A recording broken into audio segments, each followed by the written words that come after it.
બસની રાહ જોવી કે પ્રસાદ ખરીદવો કડાગામના બસ સ્ટેશનની ચોંકાવનારી હકીકત। કડાગામ નજીક આવેલા પ્રસિદ્ધ સિદ્ધેશ્વરી માતાજીના મંદિર પાસે મુસાફરોની સુવિધા માટે બનાવવામાં આવેલા બસ સ્ટેન્ડ હાલ પોતાના મૂળ હેતુથી વિમુખ થઈ ગયો હોવાના આક્ષેપો થઈ રહ્યા છે। સ્થાનિક લોકોના જણાવ્યા અનુસાર બસ સ્ટેશનમાં જય માતાજી પ્રસાદ ભંડાર નામની દુકાન ચલાવવામાં આવી રહી છે, જે સ્થળે મુસાફરોને બેસવા, બસની રાહ જોવા અને વરસાદ તડકાથી બચવાની સુવિધા મળવી જોઈએ, ત્યાં હવે પ્રસાદના વેચાણની પ્રવૃત્તિ થતી હોવાના દ્રશ્યો સામે આવ્યા છે, જેના કારણે મુસાફરોને મુશ્કેલીનો સામનો કરવો પડી રહ્યો હોવાની ફરિયાદો પણ ઉઠી રહી છે।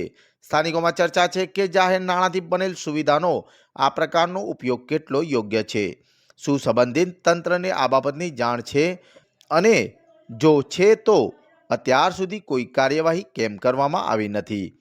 હવે જોવાનું એ રહેશે કે આ મામલે જવાબદાર તંત્ર શું પગલાં ભરે છે અને બસ સ્ટેન્ડને ફરીથી તેના મૂળ હેતુ માટે મુક્ત કરવામાં આવશે કે નહીં।